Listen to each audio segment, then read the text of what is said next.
Hi hello എല്ലാവർക്കും വാക്ക് വിത്ത് മീയിലെ മറ്റൊരു പുതിയ വീഡിയോയിലോട്ട് സ്വാഗതം. മാർച്ച് 2-ാം തീയതിയിലെ കറണ്ട് അഫയേഴ്സായിട്ടാണ് വന്നിരിക്കുന്നത്. നമുക്ക് ചോദ്യത്തിലോട്ട് കടക്കാം. എല്ലാവരും എന്നോടൊപ്പം തന്നെ പഠിച്ചു പോകുക. ഒരു കാര്യം തന്നെ 2-3 വട്ടം ഞാൻ റിപ്പീറ്റ് ചെയ്ത് പറയുന്നുണ്ട്. അപ്പോൾ ശ്രദ്ധിച്ച് കേൾക്കുക, എന്നിട്ട് നോട്ടുകൾ എഴുതിയെടുത്ത് കറക്റ്റായിട്ട് റിവൈസ് ചെയ്ത് ഫോളോ ചെയ്യാം.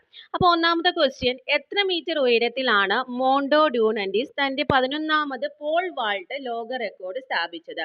6.27 മീറ്റർ. ശ്രദ്ധിക്കുക, എത്ര മീറ്റർ ഉയരത്തിലാണ് മോണ്ടോ ഡ്യൂനൻഡിസ് തന്റെ 11ാമത് പോൾ വാൾട്ട് ലോക റെക്കോർഡ് സ്ഥാപിച്ചത്? എത്ര മീറ്റർ ഉയരത്തിലാണ്? 6.27 മീറ്റർ. അടുത്ത ക്വസ്റ്റിലോട്ട് കടക്കാം. 2025 മാർച്ച് 1-ന് സെബിയുടെ 11ാമത് ചെയർമാനായി ചുമതലയേറ്റത് ആര്? തുഹിൻ കാന്ത പാണ്ഡെ. അപ്പൊ ശ്രദ്ധിക്കുക, 2025 മാർച്ച് 1-ന് സെബിയുടെ 11ാമത് ചെയർമാനായി ചുമതലയേറ്റത് ആരാണ്? തുഹിൻ കാന്ത പാണ്ഡെ. ചോദ്യം വേറെ രീതിയിൽ വരാം. സെബിയുടെ പുതിയ ചെയർമാൻ എന്ന് ചോദിച്ചാൽ ആരാണ്? തുഹിൻ കാന്ത പാണ്ഡെ. തുഹിൻ കാന്ത പാണ്ഡെ സെബിയുടെ എത്രാമത്തെ ചെയർമാനാണെന്ന് ചോദിക്കും? 11. അപ്പോൾ 2025 മാർച്ച് 1-ന് സെബിയുടെ 11ാമത് ചെയർമാനായി ചുമതലയേറ്റത് ആരാണ് മക്കളെ? തുഹിൻ കാന്ത പാണ്ഡെ.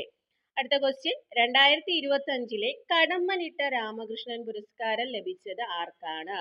ഡോക്ടർ എം ലീലാവതിക്കാണ് 2025-ലെ കടമ്മനിട്ട രാമകൃഷ്ണൻ പുരസ്കാരം ലഭിച്ചത്.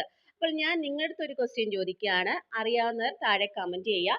2024-ലെ കടമ്മനിട്ട രാമകൃഷ്ണൻ പുരസ്കാരം ആർക്കാണ് ലഭിച്ചത്? ഒന്ന് കമന്റ് ചെയ്യണേ.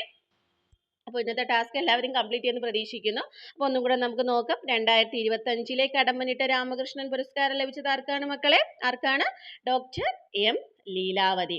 അടുത്ത ക്വസ്റ്റിലോട്ട് കടക്കാം.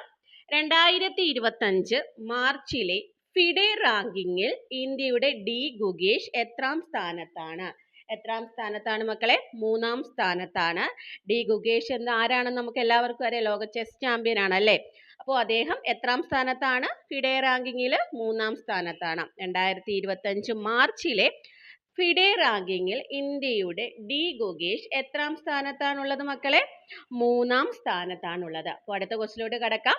2024-25-ലെ ആഭ്യന്തര സീസണിൽ എത്ര സെഞ്ചുറികളാണ് കരുൺ നായർ നേടിയത്? 5. 2024-25-ലെ ആഭ്യന്തര സീസണിൽ കരുൺ നായർ എത്ര സെഞ്ചുറികളാണ് മക്കളെ നേടിയത്?